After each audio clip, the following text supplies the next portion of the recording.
Peter Unger, you are the chair of the International Laboratory Accreditation Corporation. Thank you for being here.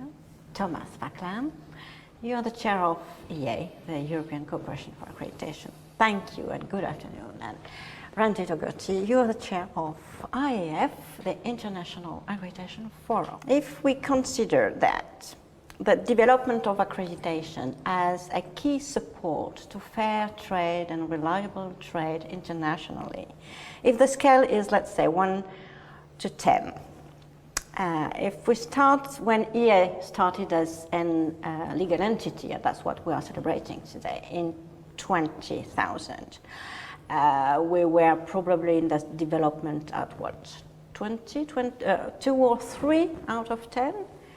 15 years later, where are we? 4, 5? And when are we going to be at the end? When can we consider we have achieved and we have reached the goal?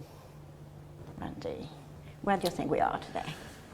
I would say we're pushing 5, and I say that because about 2011, we actually had a significant breakthrough in that we opened the door with the World Trade Organization, the TBT committee.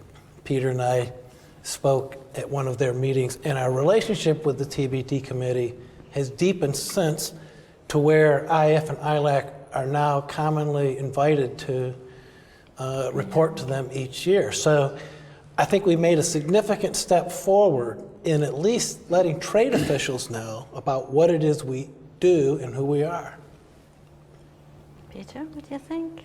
Well, I agree that there's been significant progress. And EA has really set the pace, frankly, in having established in effect, the first multilateral mutual recognition arrangements so that the laboratory accreditations and the conformity assessment body accreditations can at least be recognized by each of the national authorities of accreditation in each country.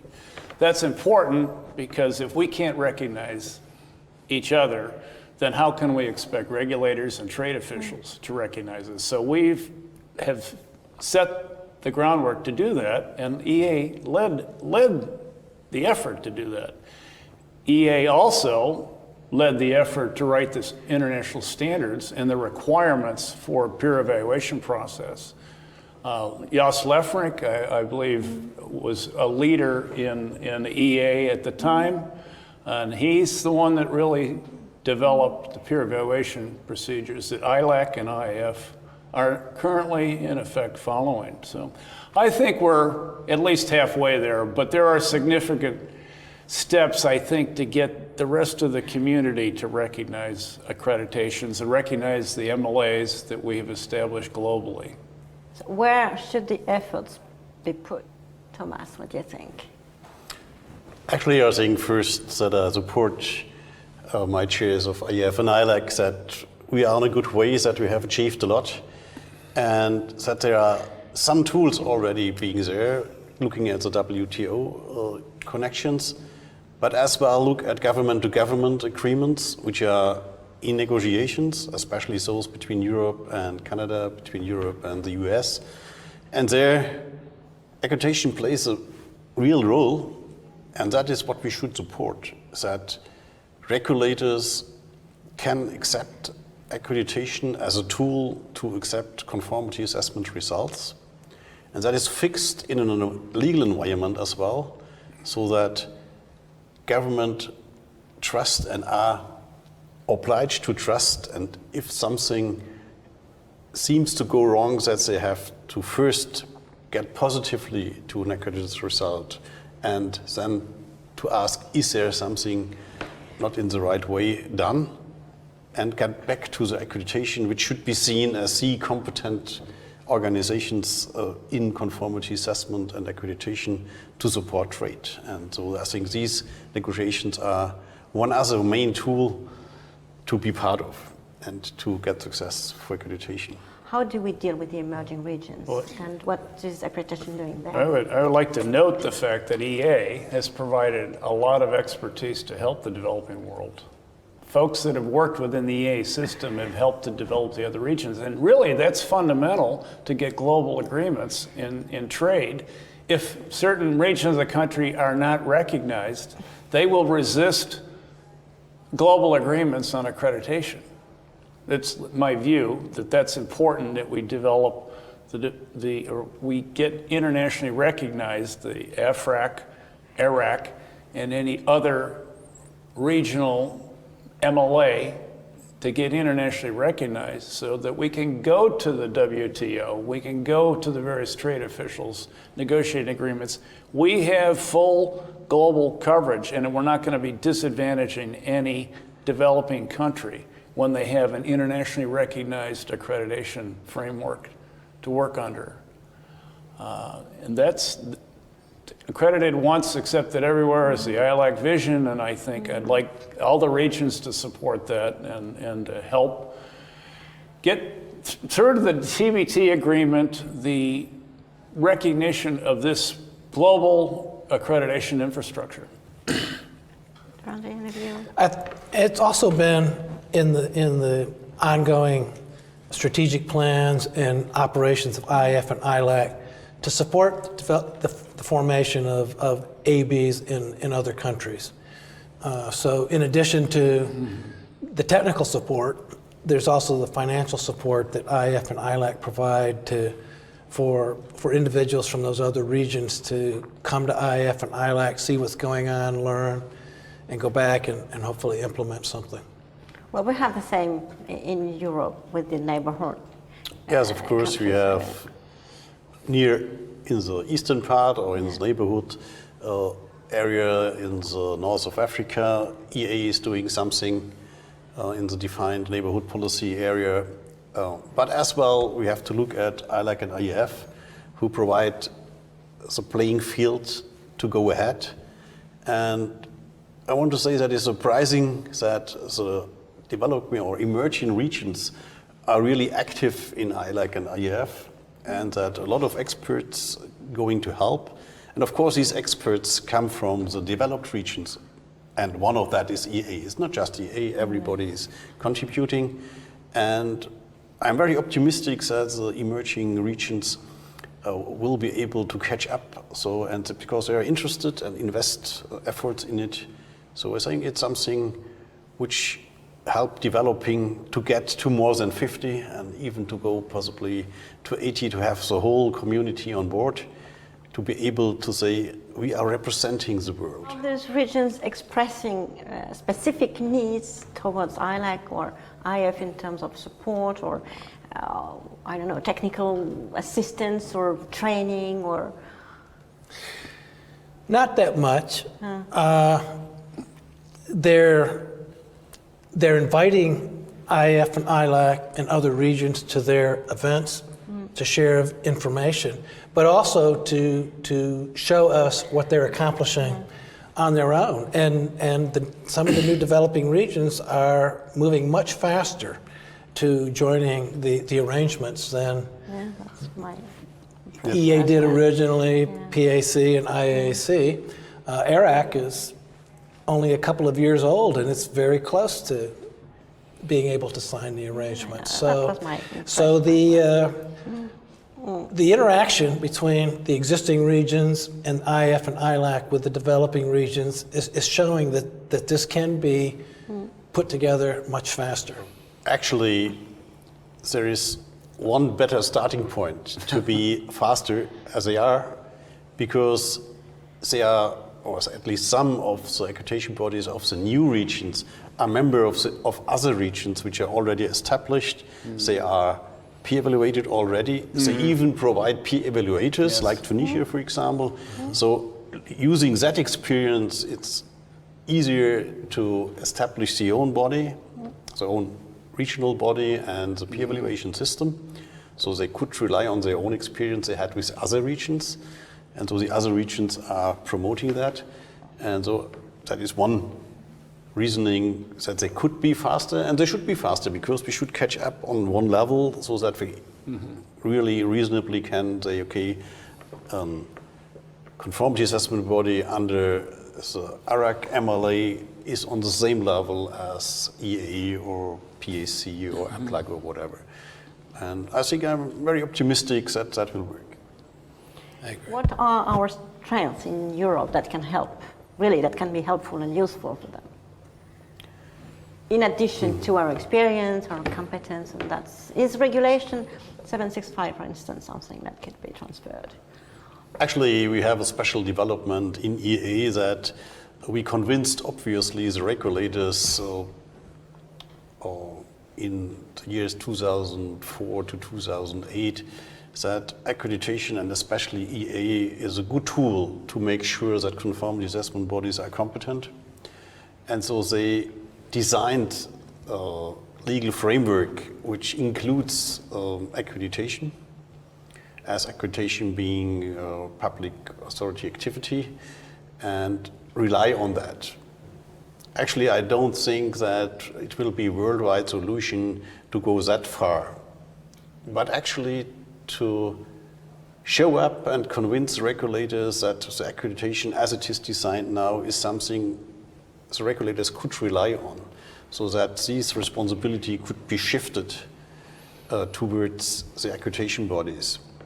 And I see the government-to-government agreements as a good tool for that. And within that, we will cooperate, because it's foreseen that we will have agreements between the accreditation systems and to align our activities more than even before.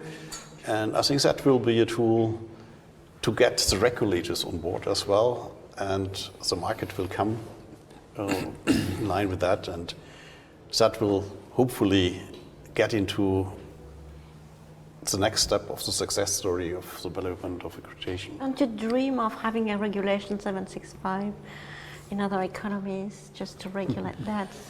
I don't think we need it. I think 765 did cross a barrier in being an introduction into the process. But Europe already had the process of recognizing notified bodies. So Europe regulators have been using conformity assessment by third parties for some time. But the big development with 765 was transferring the oversight from government authorities to EA member ABs to do that oversight of those notified bodies. And that was a significant development. And that's been observed by other countries. I would say in the last 2 years, we've seen a huge uptake of recognition by U.S. government organizations. There are now 10 U.S. federal agencies that have recognized the ILAC MRA in one fashion or another without getting hung up on issues with regard to what kind of accreditation body or whatever. Right. So the example set by Europe with the notified bodies and then 765 putting that oversight to the ABs has been observed in the U.S. and the regulators there are saying that is a tool that we need to take account of. And a big step on that in the U.S. right now is the new food safety regulation that's being implemented. It's in the process of being recognized, and it's going to include recognition of third-party certification and accredited laboratories for picking up some of that work. Whenever that happens, we'll see. But one thing to note is I think I would like to see something along the lines of what's just been agreed with the Trans-Pacific Partnership, where the TBT section of that agreement has cited the global accreditation infrastructure as something that's encouraged to be relied on to facilitate trade. I mean, after all, we say in the TBT agreement that accreditation can help facilitate trade, but we don't call out what kind of accreditation or how good is the accreditation, and there's some accreditations we can't rely on, and that's why we have this ILAC and IAF framework. What I'd like to see is sit down with EA helping to sit down with the European Commission to understand, well, what are the difficulties of the roadblocks of adopting the global accreditation infrastructure? I think we kind of know some of them already. I mean, the issue of 765 spelling out, we don't want to see competition. We want to see non-profit, non-commercial accreditation. I don't know how that's going to be overcome. Some countries will simply cannot will not have the political will to change the law on antitrust or competition law with regard to accreditation. It's not likely to happen in the countries that have multiple accreditation bodies, in particular the United States. Congress can't pass a budget, let alone do something as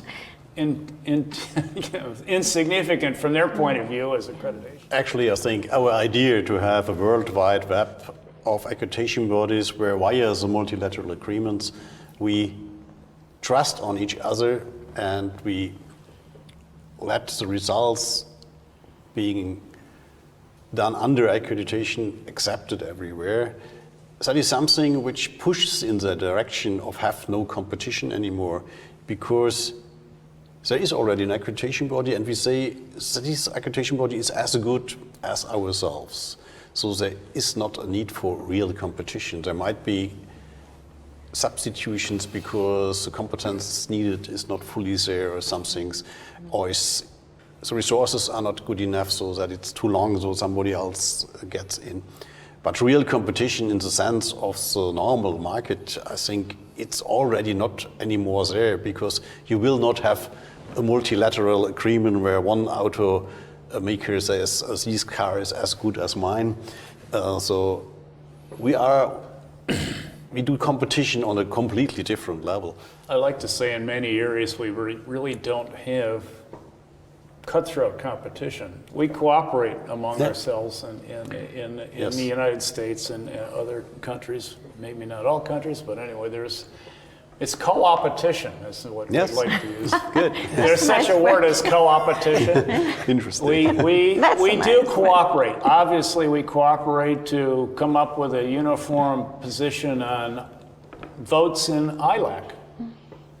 And we may not always agree, but we only have one vote in the U.S. in ILAC, and so we work amongst ourselves with regard to how we're going to vote.